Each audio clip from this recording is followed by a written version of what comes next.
Namu Myoho Renge Kyo.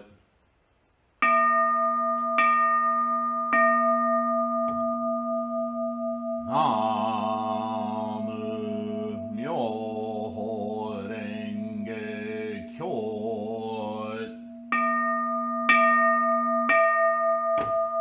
Namu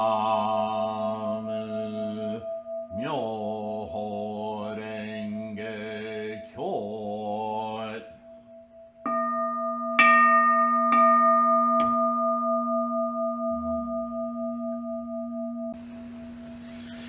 Namo Myoho Renge Kyo. Hi everyone, thanks for being here. Really respect your practice and our work here as a Sangha is so vital, right, to keeping our determination, our conviction, our resolve. Namo Myoho Renge Kyo. Oh, mic got moved.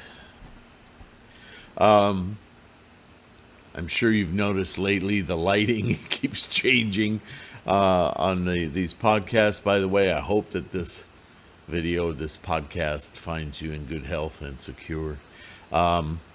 It's winter. The sky is lower on the horizon, and in this school, I have 12-foot square windows on either side of me, so the exterior light really changes the effect of the room. Actually, I should have lit up that back wall. That would probably help. Light. What an amazing thing, yeah? Maybe I'll remember to do that tomorrow. Anyway, I am also, in case you wonder about my state of being, I suppose. I had an injection this morning. I'm on a new medication. And it made me a little lightheaded, but I'm feeling fine. But that may affect how I communicate here. So if you notice anything odd or different, please attribute it to my acclimation of a new medicine and not some other kind of influence, okay? As we know in Buddhism, we don't want to take any substances, foods, drugs, or otherwise that alter our mental state. We're having a hard enough time attaining Buddhahood, yeah? All right, we're starting chapter 3, and the lighting here in here is too annoying, so I'm going to go try to turn some other lights on. I'll be right back.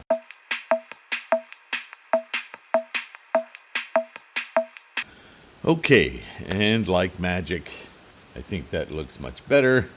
You don't look so much like an alien. All right, back to Lankavatara. We're starting chapter 3. Chapter 3 has no name. And Shakyamuni starts us off. At that time, again, the emancipated one said this to Mahamati. I will tell you, Mahamati, about the various forms of the will body. Listen well and reflect well within yourself. I will tell you. Oh, and by the way, you probably hear the rain. It's a rainy day today, so the music of the rain will accompany me today. Us, actually. Mahamati, the Bodhisattva Mahasattva, said, well, I will. And he gave ear to the emancipated one. Shakyamuni then says, there are 3 kinds of will body, Mahamati. Will body, the volitional body. And you know in Buddhism, body isn't just this, right? It's our mental attitude and our intent, will body. Okay? What are the 3? The 3 are as follows. 1, the will body obtained in the enjoyment of the samadhi. That state of being that we enjoy as we meditate. our mental concentrations, yeah? The will body obtained by recognizing the self-nature of the Dharma. Now, that's not an easy one to define. He just throws it out there like it's one of the other will bodies. But the self-nature of the Dharma is an exercise in linguistic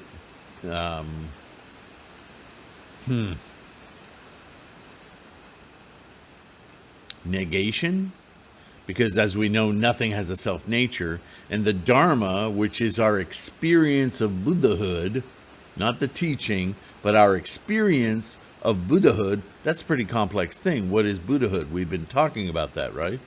So our experience of Buddhahood, that's the Dharma body. That's a body that is an experience, not a... It doesn't have a self-nature. It's a condition and tendency exercised by mind. It's an experience. That will body, because it requires will. And third, the will body, which is assumed by a bodhisattva, according to the class of beings to be saved, and which perfects and achieves without a thought of its own achievement. There's a lot of bracketed talk here. I'm not sure how accurate this interpretation is, but as well as I can define it, the third will body is the will body that we, as samsaric being, and we've talked about coursing as a bodhisattva, in other words, being the samsaric being that we are, but with that will body of the Dharma, the experience of Buddhahood, we navigate this samsaric existence with the will to utilize this Buddha-ness as an influence on everyone in our environment. And our environment then truly becomes a reflection of our will body of Dharma. Yes? There's this transmigration, and it's all of the mind. Yes? But that mind can only exist in this samsaric body. So this is the difficulty of the language, trying to capture this and using words like body to have a strong sense of reference. But we're talking about the mind, right?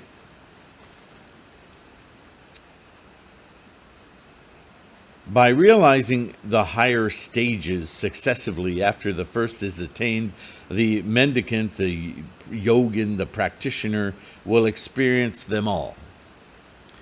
This is just another definition of the manifest body or the accommodative body, the Buddha Dharma body, the experience body, and the reward being the body that attaches the two. So there's no denial of existence in Buddhism. Some people think there is, and they're misled quite probably by faulty teachers who call themselves Buddhists. But the void isn't a place. It's not a goal. It's a realization that within the universe and all that is in it, what is experienced can only be experienced by the mind only, and the mind aware of the construction of all phenomena is, first of all, in a place of grand amazement and integrated equanimous with all that is manifest of this life force, whatever you want to call it. In Buddhism, we call it the Dharma because it only exists by virtue of our witnessing it. If we're not here to witness this, it's like the tree falling in the woods. It makes a noise, but if nobody hears the noise, so what?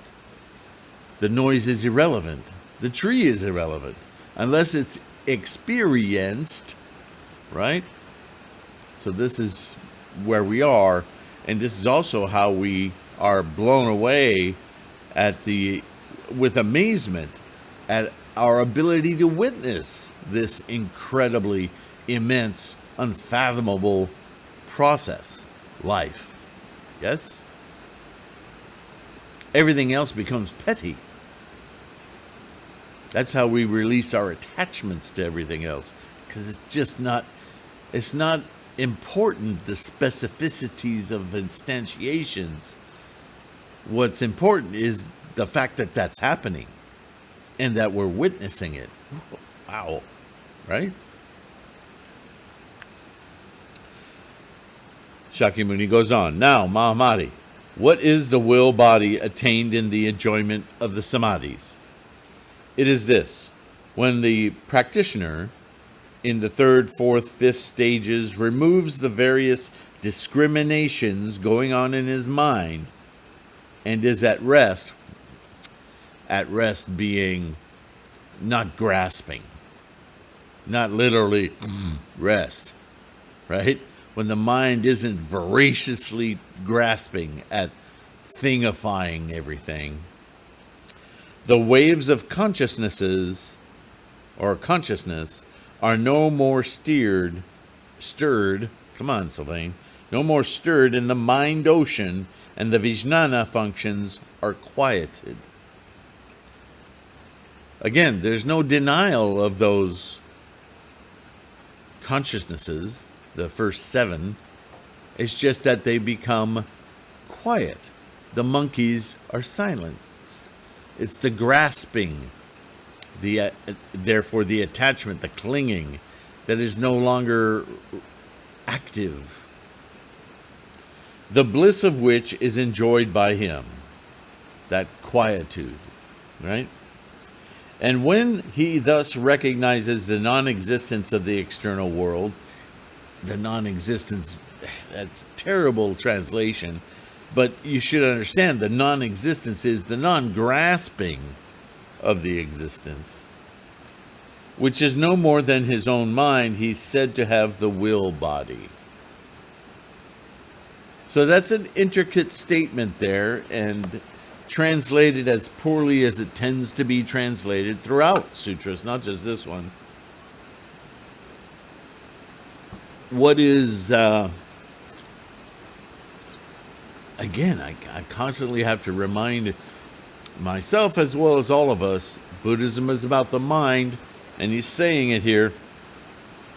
But when he says that there's a relinquishing of that grasping energy, then everything that is witnessed from our immediate surroundings to the entire universe then becomes something observed rather than possessed. Do you understand? Observing something is different than clinging and being attached to the thingness, which is a mental construct. That's what's breaking down here.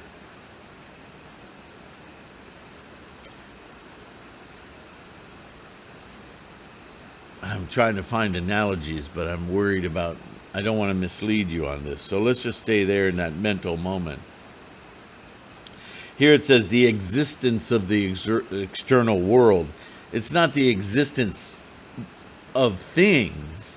It's the comprehension, the grasping, the clinging, the idea of those things as identified that no longer holds.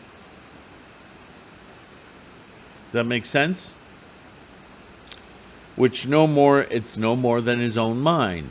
In other words, it's your mental identifications, discriminations, compartmentalizations of all of the thingness of things that is relinquished. Everything is still there, but it's freed from your mental ownership. It just is on its own. That clearer? That's when he's said to have the will body. Because now, as you course through your life, moment to moment, you can do so with complete freedom amongst all of the stuff of life without complexities, interrelations, judgments, emotions. You're just enjoying being with. Part of the process. Next, what is the will body obtained by recognizing the self-nature of the Dharma? Well, we're well on our way, aren't we? When the mendicant or the practitioner of the eighth stage has thoroughgoing penetration into the nature of things, which is like Maya, like a dream, and not image producing. So what does that mean? It's exactly what I was describing earlier. When we detach, depossess, and therefore no longer possessed by the identification of things, then our mind is no longer conjuring our position with amongst those things. That relation, that identification no longer takes place. That's the image producing he's talking about. He experiences a revulsion at the seat of consciousness and obtains the samadhi known as Maya-like and other samadhis. So he's describing here the mental disconnect, and what replaces it, as I've often said, everything in human life is mythology. We create our myths about everything, from a pencil to society to the myth of self, yeah? And to get rid of that myth is not what Buddhism tries to do, although some think it is. There's no denial in Buddhism. There is rather a mental shift, right? So, the Maya-like and other samadhis is a way to try to capture that the myth has been replaced with a different realization, right? We can't just kill off a myth, then what are we? That's a void. That's not what we want. We want a renewed vision of being. That's Buddhahood, right? We're still amongst everything, but that intertwined barbed wire of sorts that keeps us, what's the word, entangled with everything, it's no longer there. Everything still remains. It's the barbed wire that's gone. The barbed wire created by the mind, the monkeys, yes? By entering upon the samadhis, he gains a body which exhibits various powers of self-mastery and supernatural activity, which moves according to his wish as quickly as a flower opens up, which resembles Maya, a dream, and a reflected image, and which is not a product of the elements, but has something analogous to what is produced of the elements, which is furnished with all the differences appertaining to the world of forms, and yet is able to follow up all the assemblages of the Buddha lands. This is the body which is thoroughgoing knowledge of the self-nature of the Dharma, and for this reason is called the will body. Blah! Talk about word salad, yeah? But what he's trying to define, the undefinable, really. Yes, I know you're reigning. It's coming down. Um, this mind that he's defining, though it seems to hold to all of the descriptive words and knowledge that we would use for everything every day, by virtue of its disconnection to, the barbed wire being gone, there's a tremendous liberation, right? You're no longer having to have to reckon with these barbed connections and relations and judgments and fears and anxieties and stress. It's all gone, but everything remains. So a new, and this is what is sort of meant by revulsion, right? This repelling, really, of the barbed wire thoughts. I'll use the barbed wire analogy. If that works for you, let me know. But without it, we're free to move.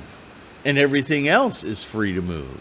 And now we're all joyfully living this process of life at one. Together. And so that opens up innumerable potentials, right? Cooperations, relations of a very different sort, a whole different mythology, yeah? Now, what is the will body which is born in accordance with the class in which perfects and achieves? So, as you've already noticed, he's relating these different states of mind to levels of Bodhisattva reckonings, realizations. And I'm not diving into those because that's old teachings, but you can research that further if that's something that you think would provide you with a greater support for your practice. So what is this third will body, right? When the practitioner of Buddhism is thoroughly conversant with all the characteristics of self-realization, what you've just been through, and its bliss, right? Because that release of all those tensions and anxieties is phenomenal, which pervades the teachings of the Buddha. In other words, what I've been saying all along. He is said to have the body which is will-made, born with the class, perfecting and achieving. So this replacing myth, if we want to keep using that rhetoric, is that now living amongst life, one is no longer a victim of or a product of the karmic freight train. That by living without the barbed wire, we're suddenly truly living moment to moment, instantiating our own life along with we become aware, awakened, and contemporaneously experiencing our life manifesting moment to moment, just as everything else. We then truly become alive. You could argue that before that separation happens, that we're not truly, all of our relations with things and being in life and the universe and the self that we construct is all crap. It's all an illusion. It's all not real. But that when we understand the process of all phenomena, it's impossible not to recognize that we too are that same process and phenomena. Not only is that liberating, but it is also a mental position of tremendous being, totality, completeness, because we're suddenly driving this life. We thought we were driving this life by collecting everything around us, and what we were in reality doing is creating barbed wire and throwing anchors in the ground. That's why we suffer. When we finally learn that that is not life, but Maya, like a dream, getting in the way, and we release that, now we're moving. Now it is truly our moment-to-moment life manifesting. How exciting, how amazing, yes?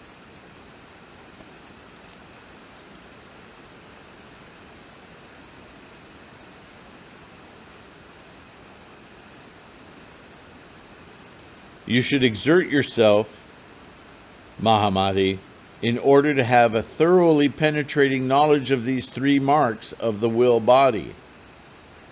So it is said, my Mahayana is neither a vehicle, nor a sound, nor words.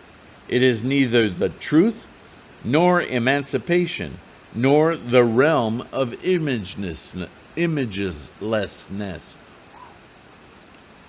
Yet the Mahayana is a vehicle on which the samadhis are carried, leading to various creative activities. The several forms of the will body are adorned with the flowers of the sovereign will. So some of you who may be familiar with some of my older writings, I wrote a book on artist Bodhisattva, I think I called it. And I posited that all of us know Nietzsche, the great German philosopher, who's one of his positions that's quite celebrated or notorious is the idea that all of life, certainly as it pertains to human beings, and that was his concern, his study, was motivated by a will to power. I'm sure you've heard that statement, even if you don't know Nietzsche. And my proposal in the book was that I think that's incorrect. I don't think that human beings fundamentally are driven by a will to power, although it certainly looks that way, yes? My supposition was that all of humanity is driven by a will to create. And that's where it gets complex, because in order to create, one must first inventory that which is available to be manipulated and in most cases destructed, in order to then build it back into something different, something new, something that's where so the creative process inherently is motivated to create, but has as its limitation that which exists. Right? You can't create something out of midair, as it were. You must have the materials from which to create something different. And we accumulate those differences and creations. And that is the motive force of life. And when I wrote that book, I don't know that I was truly aware, I know that I wasn't, of the teachings of Shakyamuni Buddha. But that thinking aligns quite well with the idea of quiescent energy and the formations being a creative act, with its fundament being energy. Whereas the will to power has a strange sort of a cynicism and sinisterism in it. It's not entirely wrong, because we witness that in the what we call the fifth world, or the realm of anger, manipulation, and so forth. So certainly we can identify a will to power, but I don't think it's the fundament. I think it's an offshoot of the will to create. And with a self as a ego, that's what tends us toward the power part of it. I think that the creative energy is actually ignorant. Just the power of formations. Yeah? All right. How far have we gone? All right. Maybe I'll make it a shorter one today. So we're starting a new part. At that time, again, Mahamadi, of course, he's got a question. The 5 immediacies are preached by the emancipated one, and what are these 5? Which, being committed by a son or a daughter of a good family, cause them to fall into the Avicii hell. Okay, so now I guess we're going to take apart the nature of attachments. It's interesting. The Lankavatara, and Suzuki did mention that the Lankavatara is an assemblage of many parts, and they don't always seem to be in order. Like, it wasn't composed from a beginning, middle, and end. It was just in this question and answer format, and collected emails over time or something of that type.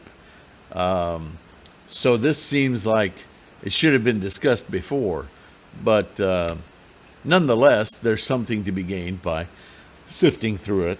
And I appreciate your listening and going along with your own thoughts. Again, the comments, let me know what you're thinking. But by the way, thank you. Recently, I've gotten a lot of comments and responses to things I've asked about. So truly, truly appreciate your input. In the meantime, I'm going to say again, take care of your health. Keep your practice strong. Be kind to yourself. And I'm going to try to get out of the rain, as it were. And thanks again. I'll see you in the next one. Bye-bye for now.